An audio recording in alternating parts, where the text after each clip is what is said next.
We come to the end of our Genesis series of studies, and something that's been quite fascinating is if you look at the studies, you'll find that humanity hasn't changed much. That there are times where the best of us comes out, but there's very often times where the worst of us comes out, and the way we react to situations is pretty much the same as they did then. It's a great understanding of who we are. But also what's interesting is that God hasn't changed. God is still the creative, generous, forgiving, loving God. And right through Genesis, we've seen him have a hope for people, a hope for you and me. And so we come now to Joseph, which really Joseph is one of the good guys. But his life was a total roller coaster. He didn't have a good life because he was a good person. He had a really, really rough life. So we know him about his technicolor coat. He's the last of the four patriarchs. He probably had the hardest time of all. It was like a roller coaster. He had highs, really big highs, and really big lows. And the story really begins at the age of 17. He is the favorite son because he's born of the favorite wife. And that creates jealousy. Favoritism never works. And so we see in Genesis chapter 37, 1-4. Jacob settled in the land where his father had lived as an alien, the land of Canaan. And this is the story of the family of Jacob. And Joseph, being 17 years old, was shepherding the flock of his brothers. He was a helper to the son of Bilhah and Zilpah, his father's wives. And Joseph brought a bad report of them to their father. Now Israel loved Joseph more than any of his other children because he was the son of his old age, and he made him a long robe with sleeves. But when the brothers saw that the father loved him more than all the others, they hated him and could not speak peaceably to him. And so the story begins, and it says, this is the story of Jacob's family, and then it switches to Israel. It does here even call Bilhah and Zilpah his wives, even though they weren't. But it begins, the story of the family of Jacob begins with Joseph, and he's already been given some kind of authority in the family. So he's an overseer of his brothers. The coat we know is a coat of many colors, and in different versions it's called a coat that reaches the ground, a coat with long sleeves, a coat with many colors, but the meaning is clear. It's a symbolic way of saying to the rest of the family that Joseph would assume the leadership of the family and would receive the birthright. From there, and there's so much to recount here, but I'm going to give you a brief understanding of the highs and lows of his life. It begins with a series of God-given dreams in which he understands that his whole family is going to bow down and revere him. And he tells them this. And of course that doesn't go very well at all. But we see that he has a connection with God. None of the others are described as having a connection with God. This leads to the second thing, which is a plot of murder by his brothers. And eventually they decide to rather sell him into slavery and pretend he was killed by a wild beast. In terms of the slavery, and it must have been quite a fall from grace to become the overseer and then suddenly a slave with no hope of ever going home. But he's bought by a leading figure in Egypt called Potiphar. And through the Lord's blessing, he becomes a very successful man in Potiphar's house and is appointed again overseer in charge of the whole household. So he had something about him that people looked at him and said, this guy is valuable to me. And that brings favor and position and all these different things. And so he's way up on the roller coaster again. But he was also young and good looking. And so Potiphar's wife tries to seduce him. When he wouldn't be seduced, she accused him of attempted rape. And he's thrown into prison. So from the top of the roller coaster, even lower now in prison. Once again, his leadership is recognized by the chief jailer. And he gives him the responsibility of caring for all the other prisoners. Two of the prisoners have dreams. Remember what Joseph does. He's a dream interpreter. And Joseph interprets them, and he says one of them will be executed in 3 days, and one, the king's cupbearer, will be restored. But in Genesis chapter 40, verse 14, he says to that cupbearer, "But remember me when it is well with you. Please do me the kindness to make mention of me to Pharaoh, and so get me out of this place." So he wasn't happy to be there. But in all this, we're seeing an amazing guy. But unfortunately, Genesis chapter 40, verse 23 says, "Yet the chief cupbearer did not remember Joseph, but forgot him." How often do people forget an act of kindness? So it's believed that Joseph spent about 12 years in prison, and at least two of those are after the cupbearer is released. But then Pharaoh has a series of disturbing dreams, and he knows they contain a critical message. But who can interpret them? His sages, his wise men can't. And so the cupbearer suddenly remembers Joseph. Joseph has an accurate understanding of the dream, and he also has a suggested action, namely that he says to Pharaoh, "You need to elect someone to prepare for the famine that is coming." Pharaoh can think of no one better than Joseph, and so from prisoner he is now effectively the prime minister of Egypt. He is a wise prime minister and increases Pharaoh's material wealth and power base, but the famine also extends to Canaan. Jacob then sends his 10 sons to Egypt to buy grain. He keeps Benjamin back. And Genesis chapter 42, 6-8 says, "Now Joseph was governor over the land, and it was he who sold to all the people of the land. And Joseph's brothers came and bowed down before him, their faces to the ground. And when Joseph saw his brothers, he recognized them. But he treated them like strangers and spoke harshly to them. 'Where do you come from?' he said. They said, 'From the land of Canaan to buy food.' Although Joseph had recognized his brothers, they did not recognize him." Suddenly he has the power. They're in his power and he can do anything. Revenge is possible. We could understand him if he was harsh and vengeful. But instead he conspires to see if his brothers have changed by inviting them to bring Benjamin, the lost brother. Will they throw him under the bus or not? Later he reveals himself to them. And Joseph, Genesis chapter 45, 1-6, "Then Joseph could no longer control himself before all of those who stood by him. And he cried out, 'Send everyone away from me.' So no one stayed with him when Joseph made himself known to his brothers. And he wept loudly that the Egyptians heard it, and the household of Pharaoh heard it. And Joseph said to his brothers, 'I am Joseph. Is my father still alive?' But his brothers could not answer him, so dismayed were they to be in his presence. And then Joseph said to his brothers, 'Come closer to me.' And they came closer. He said, 'I am your brother Joseph, whom you sold into Egypt. And now do not be distressed or angry with yourselves because you sold me here. For God sent me before you to preserve your life. For the famine has been in the land these 2 years, and there are 5 more years in which there will be neither plowing or harvest.'" You can see why this story has caught the imagination of so many generations. You can see why it has so much to teach us today, because it's a story of a family coming back together. It's a story of forgiveness and hope. It's not the brothers' actions, but God who brings about that hope. So the question I want to ask you is, why do you think this story is important today?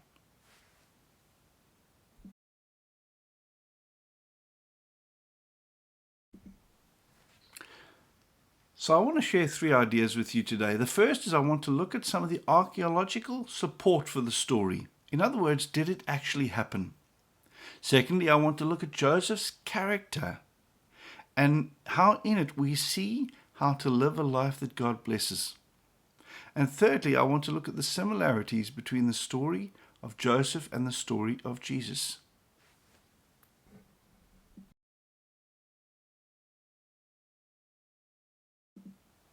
So we begin by looking at some of the historical background. Now we know that Egypt was a highly developed culture, one of the first cultures that we really have a lot of records for. They were leaders in writing and recording history, and so surely there are historical references to this big moment in their history. However, there's some factors that make this challenging. The first is that we actually do not have a full record of the history of Egypt. We are developing it as we discover things, but there are big gaps. The second is that ancient Egypt used a symbolic form of writing called hieroglyphics.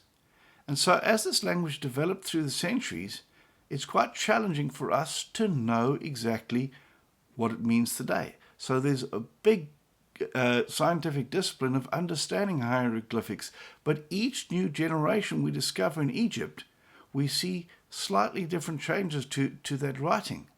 So it's not like the name Joseph will be written. It'll be written in a symbol.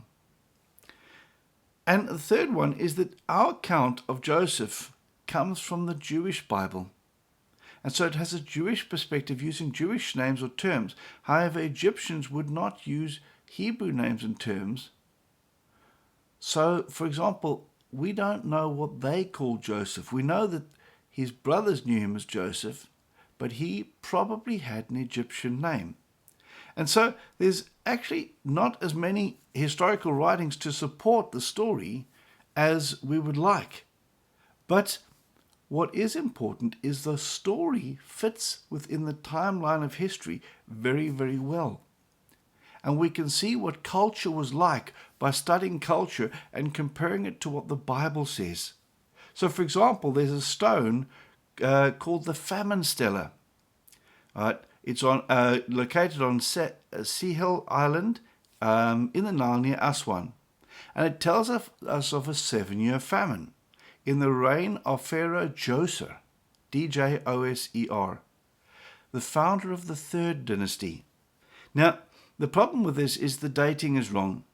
The dynasty is dated 2650 to 2575 BC, which is way too early for the Joseph story, but it describes that Egypt had these periods of drought that were 7 years. Right?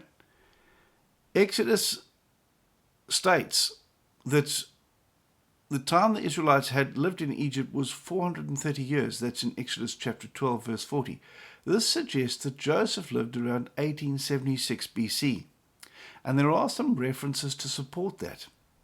In Genesis 41, verse 4, when Pharaoh calls Joseph out of jail, then Pharaoh sent to Joseph, and he was hurriedly brought out of the dungeon. When he'd shaved and changed his clothes, he came in before the Pharaoh. Now that fits within that timeline in history, because in that timeline in history, Egyptians were incredibly particular about cleanliness and were offended by facial hair. They would have found me offensive. If I had to go up before the king, I would have to shave before I got there. So it fits the social context. The timing suggests that the Pharaoh that exalted Joseph was Sesostris II. In that time frame, there's a movement of people from Canaan to Egypt because of the famine. They were called the Hyksos. It's a general term, and it means foreign kings for the people of Canaan. And of course, Jacob came from Canaan, so he would have been considered a Hyksos and his family. It wasn't a nation that came, it was a family. Later, the Hyksos actually come to power. And that would mean very favorable things for the Hebrews because they were considered to be Hyksos. But then the native Egyptians kicked out the Hyksos, which would explain the later change in attitude towards the Hebrews, because the Hebrews would then be considered Hyksos, and that fits the timeline of the Hebrews in slavery. So there's so many more little things that come together. The story that's told in the Bible fits logically with a period of time in history and makes sense. We will still discover so much more, but there's enough to support that this did happen as it intended. So, a question for you is this: how important is archaeological proof in supporting the understanding of the Bible?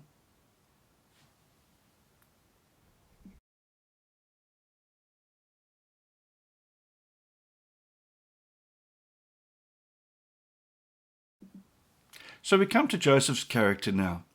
Now, yes, he was a young, arrogant man, but when you read the story of Joseph, you don't see that he did a lot of things wrong. He was actually one of the good guys. And so it's hard to find fault. He was a man of great character. And actually, even though he went through the hardest things, it didn't change who he was. And so it began with a story in Genesis 37, 5-8. Once Joseph had a dream, and when he told it to his brothers, they hated him even more. He said to them, "Listen to the dream I've dreamed. There we were, binding sheaves in the field. Then suddenly my sheaf rose and stood upright, and your sheaves gathered around it and bowed down to my sheaf." His brothers said to him, "Are you indeed to reign over us? Are you indeed to have dominion over us?" So they hated him even more because of his dreams and because of his words. Perhaps he was insensitive, but already he had been given the coat. Already he was the heir apparent in the family. Later he said the same thing to his parents, and they also got angry. So often people write off dreams. Here is a man that God is speaking to, and he is listening. People think their dreams are because they've eaten too much cheese or something else. I mean, I've heard that if you eat licorice, you dream of all sorts.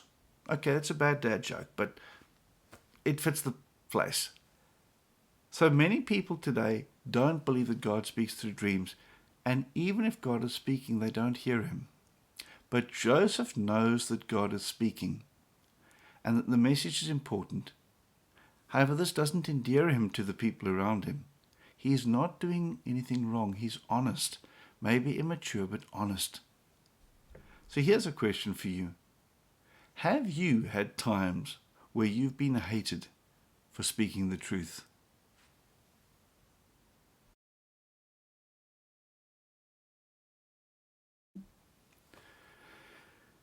I find myself trying to imagine how Joseph must have felt when he was thrown into the pit while they were discussing murdering him, and on his long journey to Egypt. But there's no indication of him being bitter. Rather, he seems to trust that God has a plan, and that's a feature right through the story. No matter what he goes through, he seems to trust the Lord. In each place God puts him, he rises to the top and becomes a trusted person because of his character. In Potiphar's house, in prison, and in the palace. The story makes the point that he is successful because God blesses him. And it's a reminder to us of Romans 8:28. We know that all things work together for good for those who love God and are called according to his purposes. And so when we go through things, it's important to recognize that we can't influence what's happening in our life, but who we are in that. One particular story shows an incredible moment of character, and it's the story of Potiphar's wife. Genesis chapter 39, 7-9. And after a time, his master's wife cast her eye on Joseph and said, "Lie with me." That sounds just like Hollywood today. But he refused and said to his master's wife, "Look with me here. My master has no concern about anything in the house, and he's put everything that he has in my hand. He is not greater in this house than I am, nor has he kept anything back from me except yourself, because you are his wife. How then could I do so great a wickedness and sin against God?" So essentially, he has got the same power in the house, except for being the wife of, or having access to the wife of Potiphar. She doesn't see a problem here, but he believes in marriage, and he honors marriage. And he sees sin not a sin against Potiphar alone, but any sin is a sin against God. We often see sin as personal. We know there are consequences, but I've often had people say, it's not hurting anyone, but it's hurting God. It's hurting his kingdom. Any sin that we do is a sin against God himself. So here's a question. Why is it important to understand that any sin against a person is also a sin against God.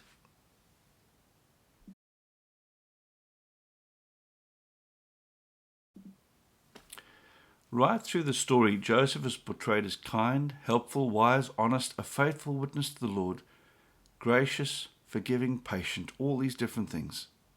A last example is the moment he reveals himself to his brothers.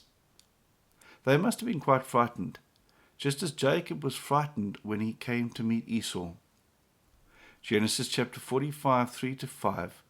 Joseph says, "I am Joseph. Is my father still alive?" Wow! But his brothers could not answer him.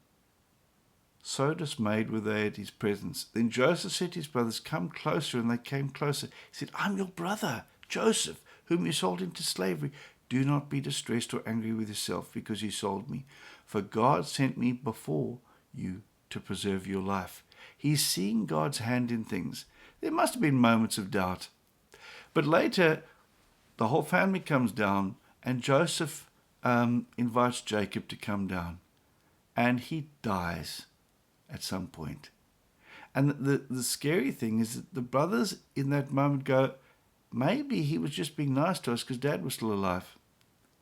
And so, later, after the death, Genesis chapter 50, 15-22, says, realizing that their father was dead, Joseph's brothers said, "What if Joseph still bears a grudge against us and pays us back in full for all the wrong that we did to him?"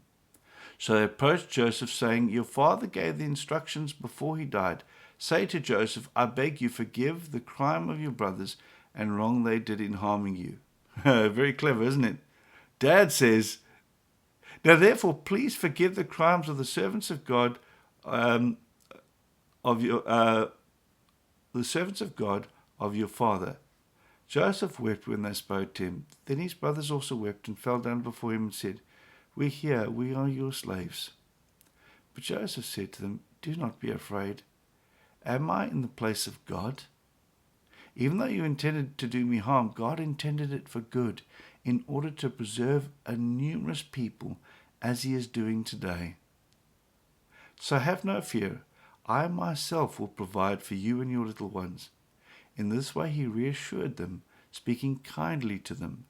So Joseph remained in Egypt, he and his father's household, and Joseph lived for 110 years.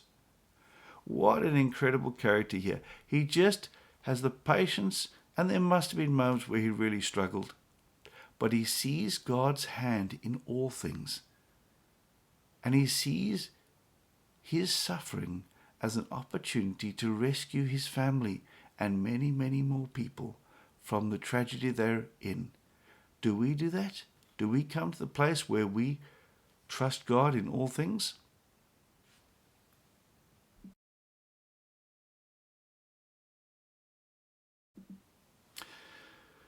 So it's a widely held belief that there's a lot of similarities between the story of Jesus and the story of Joseph. In the book of the Bible, there are incredible parallels between Jesus and Joseph. So I want to ask you a question.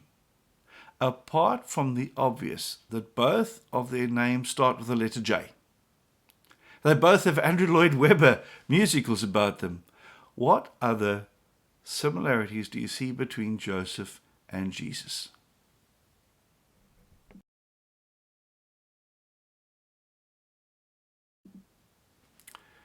Let me share some of the similarities that I found.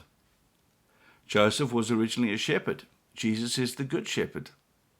Joseph is taken down to Egypt, and so is Jesus when Jesus was being threatened by Herod. Joseph was sold as a slave. Jesus was sold out by Judas for the price of a slave, 30 pieces of silver. Joseph's brothers didn't believe him, and Jesus' brothers didn't believe him either until he died on the cross. Joseph is the provider of bread and food for his family. Egypt was considered the breadbasket of the world. Jesus fed the 5,000 and is called the bread of life. They were both stripped of their robe and thrown into prison. They are both falsely accused. It is through Joseph's faithfulness that his family is saved, and through Jesus we're all saved. It was through suffering that their most powerful work was done. In this comparison lies the challenge to seek Jesus in every passage that we read. Jesus is not the Jesus is the one and only Savior. He is the hope of every person in this world. The focus of the church and of every single Christian should be to share the story of Jesus, both by sharing the Bible and helping people to see the real Jesus, by sharing our own experiences of Christ. So before we close, a few last points. Genesis closes with Jacob blessing his sons, and this includes a blessing on Judah. We read from Genesis 49, 8 to 13. Judah, your brothers shall praise you. Your hand shall be on the neck of your enemies. Your father's son shall bow down before you. Judah is a lion's whelp. From the prey, my son, you have gone up. He crouches down, he stretches out like a lion, like a lioness, who dares rouse him up. The scepter shall not depart from Judah, nor the ruler's staff from between his feet, until tribute comes to him. And the obedience of people is his. Binding his foal to the vine, his donkey's colt to the choice vine, he washes his garments in the wine, and his robes in the blood of grapes. His eyes are darker than wine, his teeth are whiter than milk. Zebulun shall settle at the shores of the sea. He shall be a haven for ships, and his borders shall be at Sidon. So he moves then on to Zebulun, but what he is saying is that the blessing is passing to Judah. We know that blessing came true because Jesus comes from the tribe of Judah.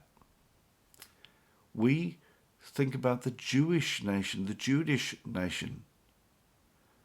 God's promises, even though they are old, are true. And so after the death of Joseph, the Israelites spend 400 years living in Egypt. Their fortunes change and eventually they become slaves. Over the next 400 years, there's no record of God speaking or acting on their behalf. No patriarch, no hero. This is really significant because after the witness of Joseph, one would think they had put God in the center, but they did not. However, the Lord did not forget them. He sends the next hero 400 years later called Moses, and that is the story of the book of Exodus, the story of how the Jewish nation formed as a theocracy, a house of God, and came to live in the land of Canaan. God bless.